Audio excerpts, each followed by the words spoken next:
Sugeng sonten salam saking Surabaya kagem segenap jemaat GKI Gunung Sahari. Saya tidak pintar berbahasa Jawa, taunya yang tadi itu, sonten-sonten tadi itu. Jadi kalau kepingin tahu sonten itu bukan santan, berbeda ya. Sonten itu sore, kalau santan itu nikmat. Saudara, hari ini kita berbicara tentang gereja yang memanusiakan manusia. Ada satu hal yang sangat menarik dari bacaan kita, terutama dari Injil Lukas. Apa yang menarik? Yang menarik itu satu hal ini. Tetapi kepala rumah ibadat, terjemahan baru pertama menuliskan gusar. Terjemahan baru kedua mengatakan marah. Kenapa ini menarik? Menarik karena begini. Yang marah karena ada penyembuhan itu bukan orang biasa. Tetapi yang marah adalah seorang pemimpin umat, pemimpin jemaat. Ini menarik sekali, kok bisa ada orang seprestisius itu ternyata bisa marah ketika ada hal yang baik terjadi. Itu yang menarik yang pertama. Yang menarik kedua, ini seringkali kepala rumah ibadat ini menarik untuk kita hujat. Menarik untuk kita caci. Menarik untuk kita maki. Kenapa? Bagaimana tidak? Bagaimana seorang pemimpin kayak begitu? Kan paling gampang itu menghujat orang, bukan? Apalagi dalam posisi yang tinggi, maka mencaci dan mencuci menjadi satu hal yang seringkali jadi satu. Nah, Bapak Ibu sekalian, ketika kita menghujat pemimpin rumah ibadat ini, pertanyaannya apa bedanya kita dengan orang yang tidak memanusiakan manusia yang lain? Tentu perbuatan yang ditunjukkan oleh pemimpin rumah ibadat ini, kepala sinagoge ini tidak memanusiakan manusia yang lain. Iya, tidak. Tetapi ketika kita juga menghujat, kita juga mencaci kepala rumah ibadat ini, pertanyaannya, bedanya kita apa kalau begitu? Maka saya ajak pada sore hari ini, kesempatan kali ini, ayo kita coba gali lebih dalam lagi. Karena Yesus pun mengasihi kepala rumah ibadat ini. Perhatikan konteks perikop di atasnya, itu bagaimana Tuhan itu memberikan sebuah perumpamaan, ada kebun ara yang tidak berbuah. Maka di situ dibersihkan. Maka bukankah Tuhan itu juga kepingin rumah ibadat orang Yahudi ini juga bisa menghasilkan buah? Jadi bukan hanya membebaskan perempuan yang bungkuk 18 tahun. Bukankah Tuhan juga ingin membebaskan umatnya yang sudah terkungkung begitu lama sehingga tidak menghasilkan buah. Perbuatan yang dilakukan oleh pemimpin rumah ibadat memang tidak memanusiakan manusia. Maka saya mengajak kita untuk menggali lebih dalam, mengapa ada orang itu bisa memperlakukan orang lain tidak selayaknya manusia? Mengapa itu bisa terjadi?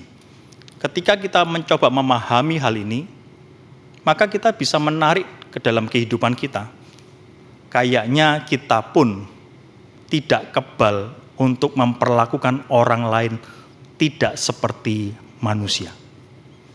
Sudah siap kita dalami? Ayo kita dalami bersama-sama. Mengapa kepala rumah ibadat ini bisa melakukan perbuatan yang tidak memanusiakan manusia yang lain? Yang pertama alasannya ada 3 penyebab. Yang pertama adalah rasa malu. Saudara perhatikan, di dalam bacaan kita itu begini.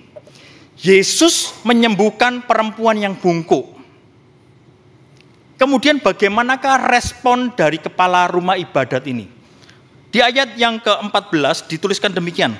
Lalu ia, kepala rumah ibadat ini, berkata kepada orang banyak. Perhatikan. Dia tidak berkata kepada perempuan yang disembuhkan itu atau kepada Yesus, tidak. Tetapi ia berkata kepada orang banyak. Saudara, ini bukankah sebagai salah satu tanda orang yang sedang malu? Yang disembuhkan ada di depan mata, tetapi kemudian pandangannya digeser. Kalian datangnya jangan hari Sabat untuk disembuhkan. Tidak berani menghadapi yang disembuhkan. Kenapa? Malu. 18 tahun tidak ada hasilnya, bukan? Maka saya mengajak berpikir begini, saudara, seringkali rasa malu itu bisa membuat kita memperlakukan orang lain tidak selayaknya manusia.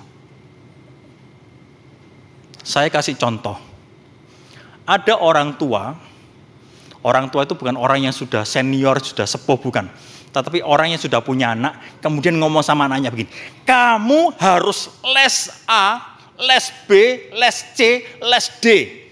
Matematikamu harus 8, kimiamu harus 9, fisikamu kalau bisa 10. Penuh dengan tuntutan kepada anak.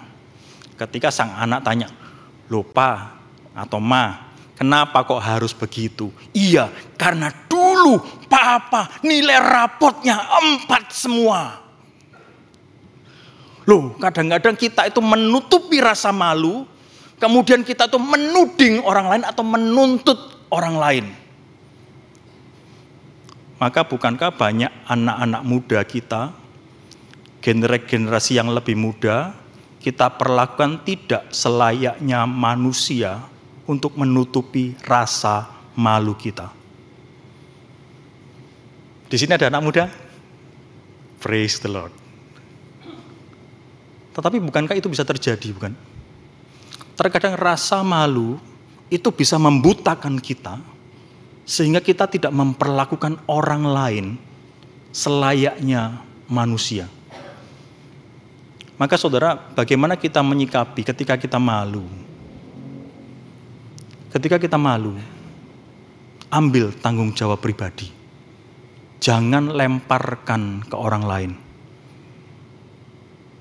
Janganlah menuntut lebih. Saya itu kepingin sekali jadi dokter. Saking kepinginnya jadi dokter, maka saya berusaha belajar keras. Tetapi malangnya begini aturan ketika saya sekolah itu, kalau kepingin jadi dokter, nilainya itu bukan hanya biologi yang bagus, tetapi matematika, fisika, kimia juga harus bagus. Paling tidak lolos dari standar minimum. Waktu itu zaman saya, standar minimumnya 6. Tetapi apa dikata, dengan perjuangan sampai berdarah-darah sekalipun, sedikit lebay begitu, tetapi hasilnya tidak sampai standar 6. Cuma 6, 5, 5. Ya. Tetapi apakah itu bisa menjadi alasan bagi saya untuk menuntut anak saya? Kamu harus lebih baik dari Papa. Saudara, kadang-kadang memperlakukan manusia lain itu, kita harus keluar dulu dari rasa malu kita. Kita perlu menghadapi rasa malu kita. Jangan izinkan rasa malu itu membutakan kita. Ambil tanggung jawab pribadi. Alasan yang berikutnya, saudara, kenapa kita itu bisa memperlakukan orang lain tidak seperti manusia? Kalau yang pertama, rasa malu. Yang kedua itu takut. Ketika kita merasa terancam, kadang-kadang kita itu bisa memperlakukan orang lain tidak selayaknya manusia. Coba perhatikan ayat yang tertulis di dalam ayat yang ke-17. Demikian, saudara. Waktu Yesus berkata demikian, semua lawannya, perhatikan, semua lawannya, bukan satu lawannya. Saudara bisa menempatkan diri saudara sebagai kepala rumah ibadat ketika dikelilingi banyak orang-orang yang memusuhi Yesus. Ketika terjadi penyembuhan, bukankah itu seperti pistol itu ditaruh di atas kepalanya dia? Seperti diancam, kamu macam-macam, habislah kamu. Saudara bisa membayangkan kondisi yang dialami oleh kepala pemimpin rumah ibadat? Dia terancam dengan keberadaan orang-orang yang menjadi lawan Yesus. Bukankah kita menjumpai orang itu ketika terancam, memperlakukan orang lain itu tidak selayaknya manusia? Pernah mengalami itu? Permisi tanya, pernah lihat orang nyerobot antrian enggak? Ayo, siapa di sini sering nyerobot antrian? Ngaku. Saudara, kenapa kita nyerobot antrian? Seringkali kita nyerobot antrian karena kita tuh takut kehilangan giliran kita, kehilangan jatah kita. Kenapa? Karena kita takut. Dan ketika kita melakukan itu, bukankah kita sedang memperlakukan orang lain tidak selayaknya manusia, bukan? Rasa takut kita tidak bisa diingkari, bukan? Kalau itu bisa menggelapkan mata kita dan membuat kita memperlakukan orang lain tidak selayaknya manusia. Rasa takut adalah salah satu penggerak terbesar manusia. Apalagi kalau kita berbicara takut mati. Takut mati di sini lebih patut kalau kita pahami sebagai takut kehilangan eksistensi. Nggak eksis lagi, nggak ada lagi. Bukankah banyak orang itu seringkali supaya tetap eksis, maka yang lain disingkirkan. Dunia ini terlalu sempit buat kita, maka kamu pergilah sana. Saya baru pertama kali ini ke GKI Gunung Sahari. Terima kasih kesempatan melayani yang membuat saya kaget. Ketika saya masuk kompleks, saya tuh heran. Loh, ketika masuk disambut ada gereja di depan. Masuk lagi ada gereja lagi. Loh, baru ketemu GKI Gunung Sahari. Setelah itu keluar, oh ada sekolah. Habis itu ada gereja lagi. Saudara, kita perlu belajar bagaimana kita bisa berbagi ruang tanpa takut kehilangan eksistensi kita. Bukankah lebih gampang kita tuh menyingkirkan? Tetapi Tuhan kita itu Tuhan yang sungguh teramat baik, saudara. Kalau kita kembali perhatikan di depan bacaan Ibrani, Ibrani itu ngomong secara prinsip begini. Dulu Tuhan itu menyatakan diri dengan bentuk, dengan rupa yang mengerikan, orang itu gak bisa macam-macam. Tetapi Tuhan itu kemudian menghampiri, menjumpai kita dalam rupa Yesus. Yesus yang bisa disentuh, bisa dijamah, yang rela meninggalkan sorga mulia untuk apa? Bisa berjumpa. Memberikan ruang yang sangat besar bagi manusia bisa mengalami perjumpaan dengan Dia. Bukankah itu Tuhan kita? Dia bukanlah Tuhan yang terlalu jauh, terlalu tinggi untuk kita hampiri. Karena Dia mau merendah, datang kepada kita. Bukankah kalau ini kita pakai bahasa yang lebih sederhana, seperti orang itu rela kehilangan eksistensinya, keberadaan dirinya untuk bisa merangkul orang lain. Maka kenapa bagian firman Tuhan di dalam Injil Lukas ini dituliskan persis setelah Yesus mengatakan perumpamaan tentang kebun anggur yang ditanami pohon ara. Karena Tuhan itu mau menjumpai umatnya.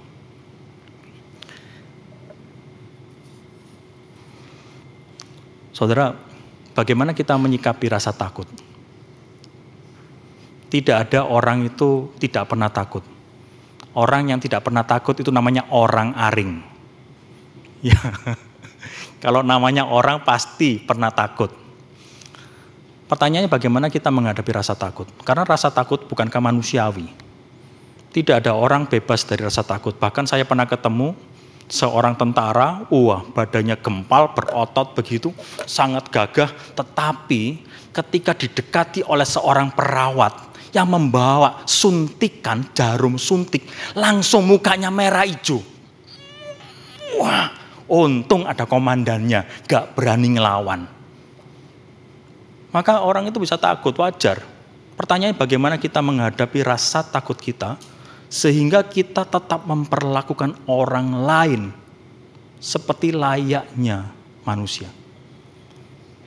Saudara, ketika kita menghadapi rasa takut, seringkali yang kita tanyakan begini, apa yang akan terjadi dengan saya? Bukankah takut itu? Apa yang akan saya alami? Apa yang akan menimpa saya? Maka saudara, kalau ingin menghadapi rasa takut, ubahlah pertanyaannya. Kita perlu mengubah pertanyaan menjadi, dalam kondisi ini, bagaimana saya bisa melayani Tuhan?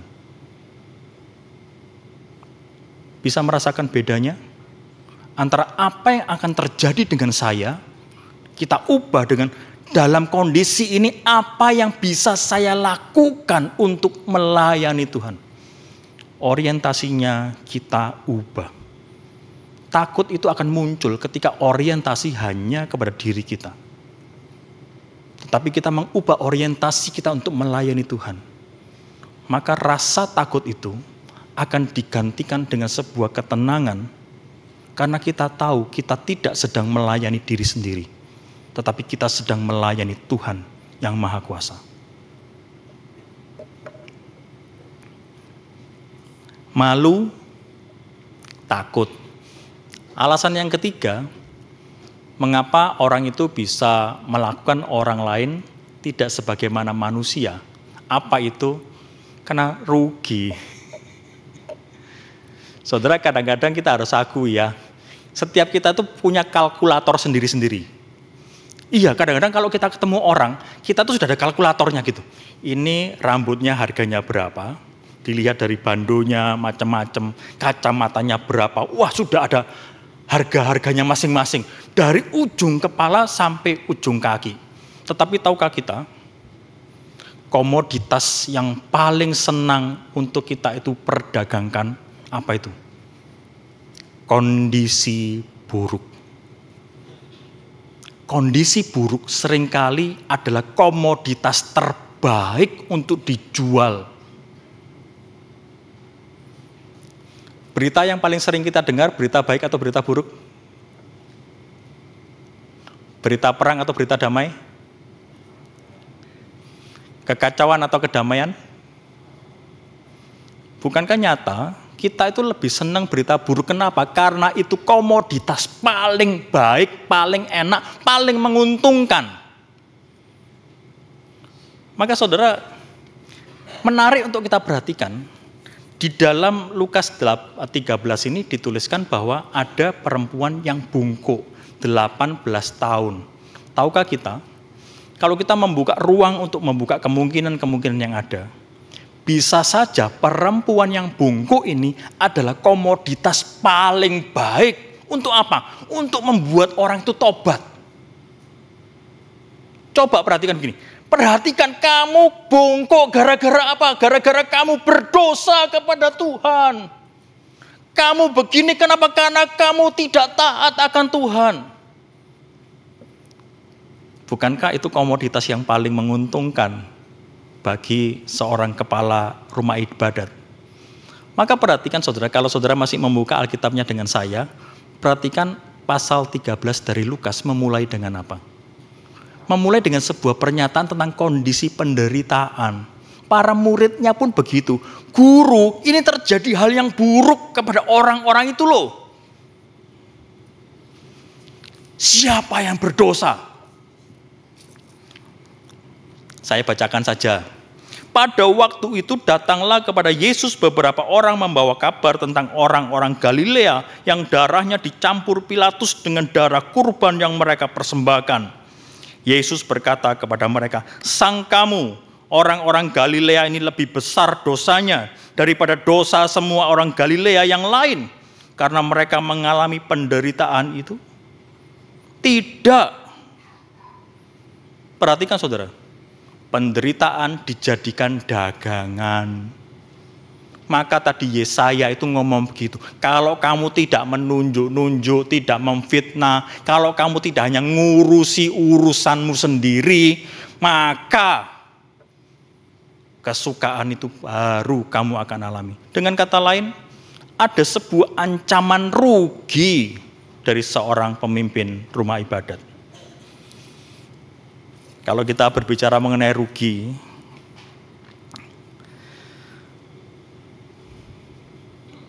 bukankah kerugian itu sesuatu yang bisa dialami oleh siapapun ya?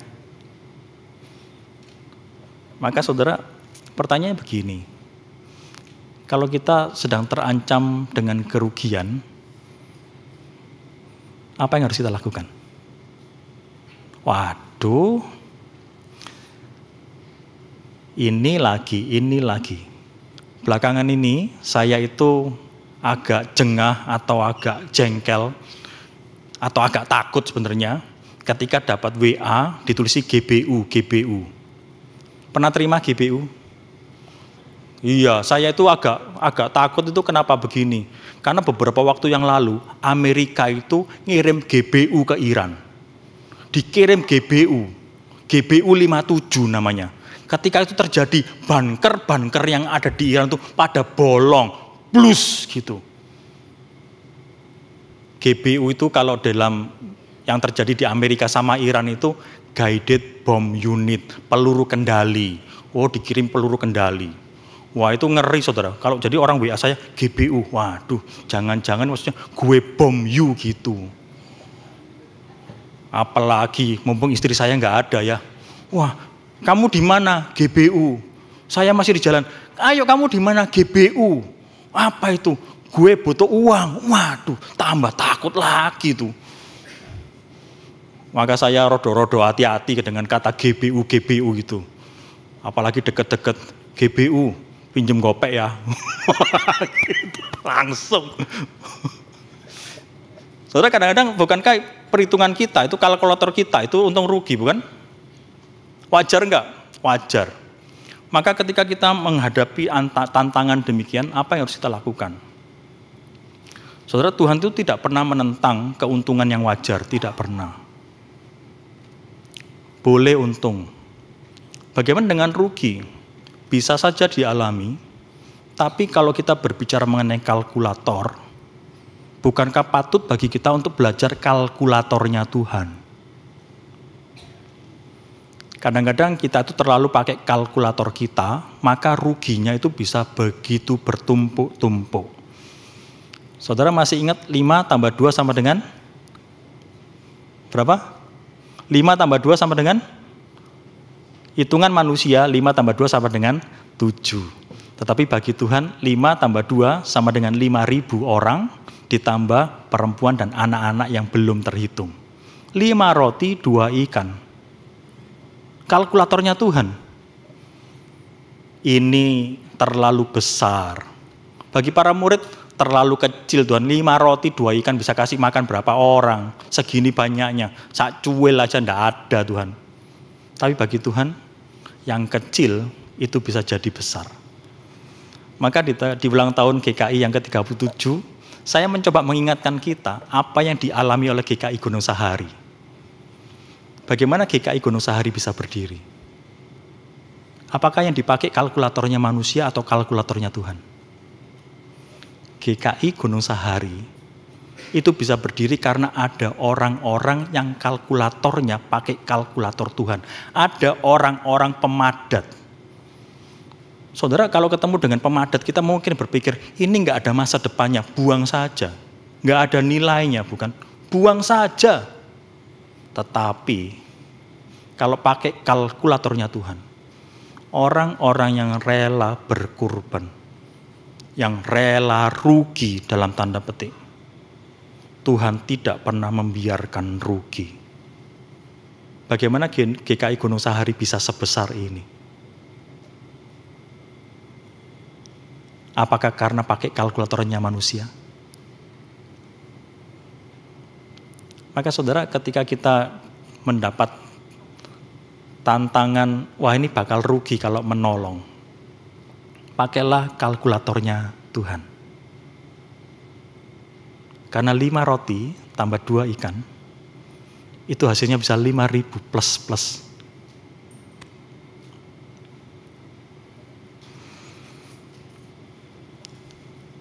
Saudara, kita membahas sebuah tema gereja yang terus memanusiakan, dan kita perlu terus mendoakan ini. Kita itu bisa memanusiakan manusia yang lain. Ketika kita bisa belajar menerima orang yang tidak memanusiakan manusia yang lain. Ketika kita berusaha menerima kepala rumah ibadat ini, dan kita bisa menjadi saluran kasih Tuhan. Kita bisa memanusiakan manusia yang lain. Ketika kita memperlakukan mereka sebagaimana Tuhan melihat mereka. Karena Kristus rela mati bukan hanya untuk orang baik, tapi rela mati untuk isi dunia ini. GKI dipanggil untuk menjalankan panggilan ini. Mari kita terus memanusiakan manusia. Amin.